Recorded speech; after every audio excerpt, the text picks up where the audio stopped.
धार्मिक ग्रंथों और पुराणों में हमेशा ही व्यक्ति के कर्म की बात कही गई है, लेकिन आखिरकार कर्म किसे कहते हैं और क्या है कर्म?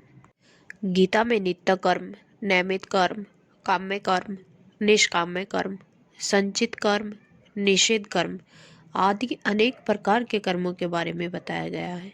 लेकिन क्या कर्म का प्रभाव व्यक्ति पर पड़ता है? एक बार गौतम बुद्ध के शिष्य ने भी उनसे यही प्रश्न किया था कि कर्म क्या है और किसे कर्म कहते हैं। तब गौतम बुद्ध ने शिष्यों को कर्म के बारे में बताते हुए यह कहानी सुनाई थी।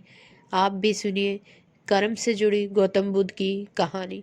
इसको सुनने के बाद आपको सब कुछ समझ में आ जाएगा कि कर्म किसे कहते हैं और आखिरकार कर्म है क्या। एक राजा अपने मंत्री के साथ घोड़े पर बैठकर अपने राज्य का भ्रमण करने जाते हैं। राज्य भ्रमण के दौरान राजा की नज़र एक दुकानदार पर पड़ती है और वह दुकान के पास रुक जाते हैं और दुकानदार को देख मंत्री से कहते हैं कि क्यों मुझे ऐसा लग रहा है कि उस दुकानदार को मैं कल ही फांसी की सज़ा सुना दूं। पता नहीं क्यों इसे देखकर मुझे इसे मृत्युदंड देने की इच्छा हो रही है। इतना कहते ही राजा वहाँ से अकेला ही चले जाते हैं और मंत्री उनसे इसका कारण भी नहीं पूछ पाते। अगले दिन मंत्री अपना भेष बदलकर दुकानदार के पास साधारण मनुष्य की तरह जाते हैं। वह दुकानदार चंदन की लकड़ियां बेचता था। मंत्री दुकानदार से इधर उधर की बात कर उससे काम और हालचाल पूछते हैं। दुकानदार कहता है, क्या बताऊं भाई, मेरा हाल बहुत बुरा चल रहा है।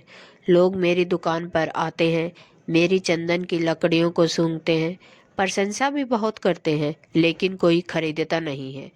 मैं बस इसी इंतजार में हूँ कि कब हमारे राजा की मृत्यु हो जाए और उनके अंतिम संस्कार के लिए मेरे दुकान से ढेर सारी चंदन की लकड़ियाँ बिक जाएं।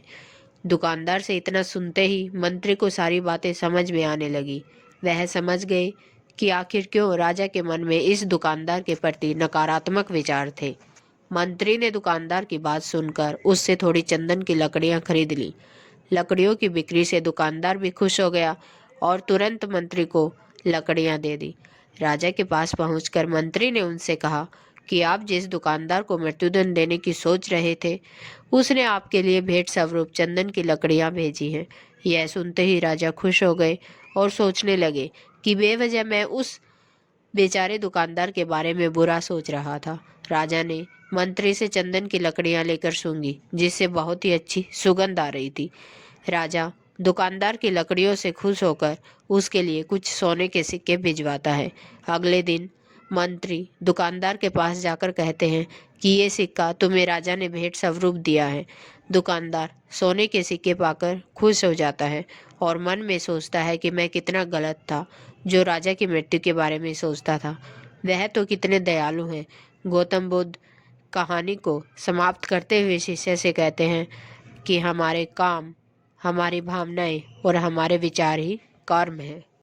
दोस्तों, गौतम बुद्ध जी की इस कहानी से हमें यह सीख मिलती है कि हमारे जो काम हैं, हम जो काम करते हैं, हमारी जो भावनाएं हैं, यही सब मिलकर हमारे कर्म का निर्धारण करते हैं।